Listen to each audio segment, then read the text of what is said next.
suci di mana kebenaran dan keadilan dicari melalui pemeriksaan yang objektif terhadap fakta-fakta hukum. Oleh karena itu, majelis akan senantiasa menjaga kemurnian proses peradilan dari berbagai pengaruh yang dapat mengaburkan pencarian kebenaran tersebut. Majelis memahami bahwa dalam perkara-perkara yang melibatkan tokoh politik, seringkali muncul berbagai pandangan dan interpretasi dari masyarakat. Namun dalam menjalankan kewenangan yudisial, majelis berkomitmen untuk tetap fokus pada substansi hukum dan tidak terpengaruh oleh dinamika yang berkembang di luar persidangan. Prinsip keadilan yang sejati mengharuskan majelis untuk tidak takut pada tekanan maupun tidak berpihak pada kepentingan tertentu. Menimbang bahwa berdasarkan seluruh yang tersebut di atas, majelis menyatakan dengan tegas bahwa dalil tentang tekanan politik tidak relevan dengan pembuktian tindak pidana yang terjadi pada tahun 2019 dan 2020. Klaim tentang kekuatan besar tidak didukung bukti dan tidak mempengaruhi pertimbangan hukum.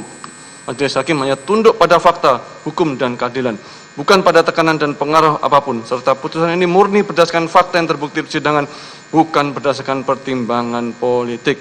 Menimbang bahwa majelis menegaskan bahwa putusan ini adalah manifestasi supremasi hukum yang tidak mengenal pandang bulu, di mana setiap warga negara diperlakukan sama di depan hukum berdasarkan perbuatannya, bukan status atau afiliasi politiknya. Dan bahkan keadilan sejati hanya dapat dicapai ketika hukum ditegakkan secara konsisten tanpa kompromi terhadap tekanan dan kepentingan apapun di luar fakta hukum yang terbukti.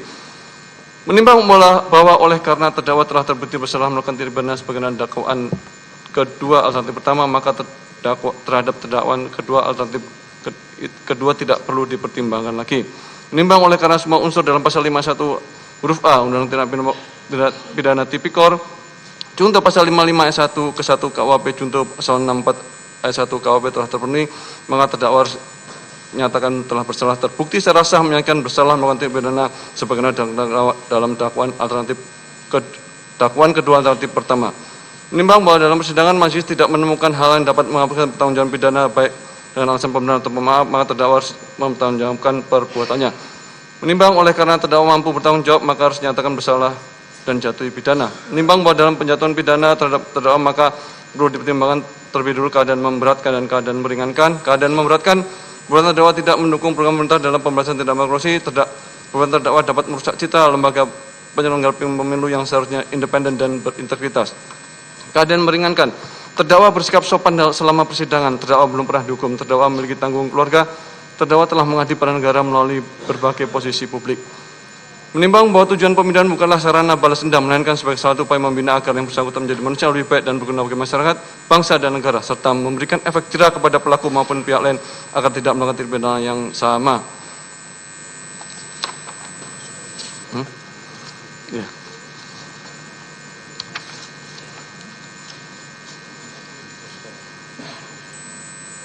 Menimbang bahwa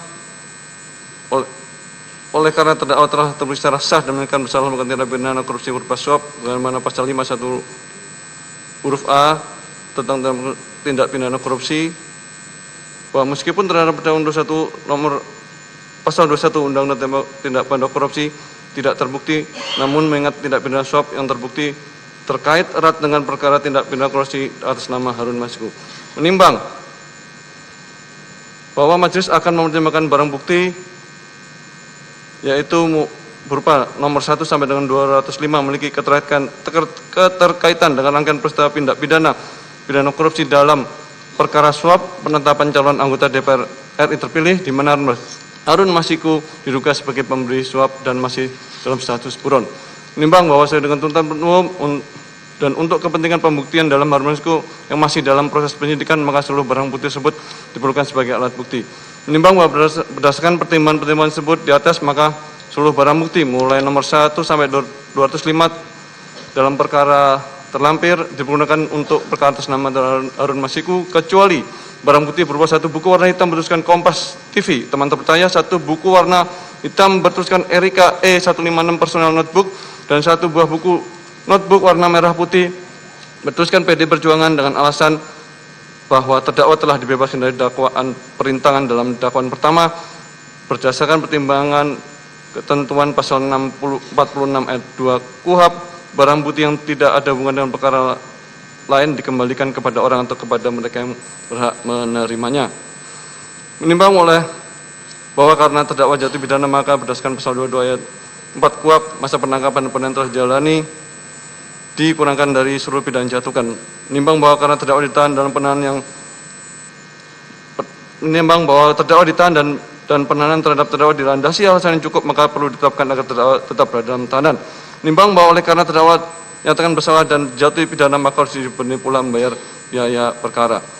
Menimbang bahwa dalam persidangan ini majelis telah menerima masukan substansif melalui amicus curiae dari tokoh-tokoh termuka, termasuk Romo Frans Magnus Suseno sebagai filsuf dan pemikir konstitusional, mantan Jaksa Agung Marzuki Darusman, serta 22 akademisi dan praktisi hukum lainnya yang memberikan perspektif mendalam tentang aspek yuridis, filosofis, dan konstitusional dalam perkara ini, yang merupakan manifestasi penting dari prinsip demokrasi konstitusional dan transparansi peradilan yang sejalan dengan semangat saling mengawasi dan mengimbangi sebagaimana diamanatkan dalam Undang-Undang 1945. Menimbang bahwa amicus curiae telah mengangkat permasalahan substansi dalam perspektif sosio-legal yang memerlukan perhatian terus dari majelis, khususnya tentang kekhawatiran tentang kemungkinan politically motivated prosecution, timing dan motivasi penuntutan yang dapat mempengaruhi persepsi keadilan. Pentingnya menjaga independensi peradilan dari tekanan politik, kompleksitas hukum pidana dalam perkara korupsi, serta dampak putusan terhadap kepercayaan publik dan kelangsungan demokrasi di Indonesia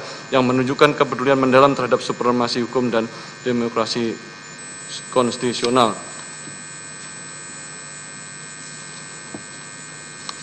Menimbang bahwa majelis mengapresiasi semangat kepedulian konstitusional yang ditunjukkan para tokoh dalam amicus curiae dan menegaskan bahwa independensi peradilan yang sejati bukan berarti isolasi dari keprihatinan sah masyarakat, melainkan kemampuan untuk mengambil keputusan yang objektif, tidak memihak dan berdasarkan hukum tanpa terpengaruh oleh tekanan politik, kepentingan golongan atau motivasi di luar pencarian kebenaran dan keadilan, di mana majelis telah menerapkan prinsip dalam keraguan menguntungkan terdakwa tidak hanya terhadap fakta-fakta substantif, tapi juga terhadap aspek-aspek prosedural.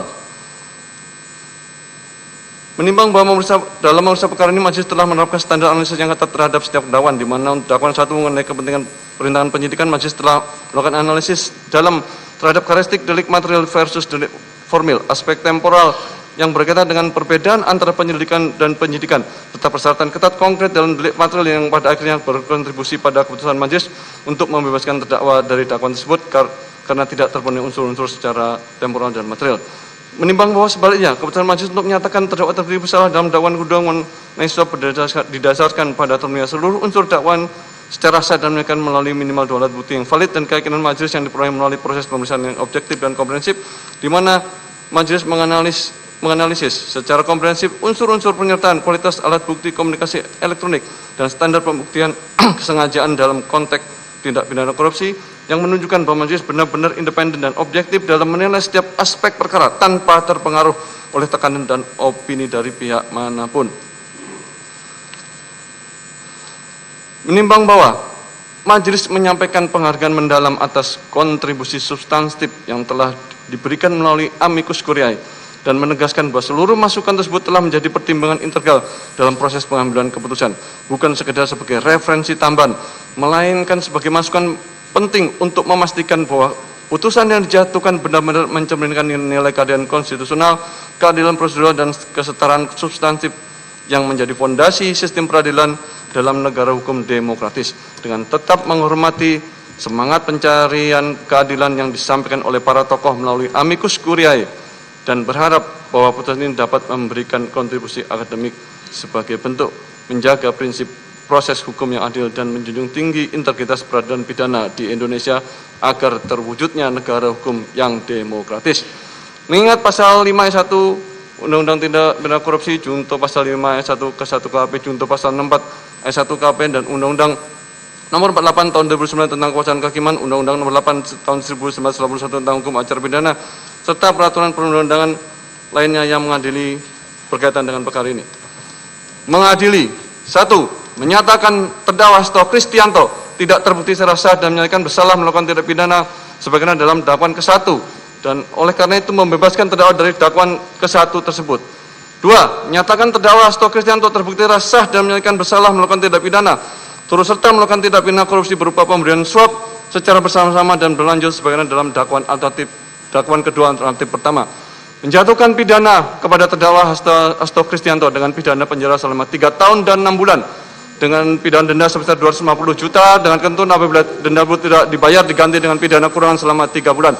Menetapkan masa penangkapan dan penahanan telah jadi terdakwa dikurangkan pidana yang dijatuhkan, menetapkan terdakwa tetap ditahan, menetapkan barang bukti dari nomor 1 sampai 205 digunakan dalam perkara atas nama terdakwa Harun Masiku kecuali 1 buah buku warna hitam bertuliskan Kompas, 1 buku warna hitam bertuliskan Erika E156 personal notebook, 1 notebook warna merah putih bertuliskan PD Perjuangan dikembalikan kepada terdakwa.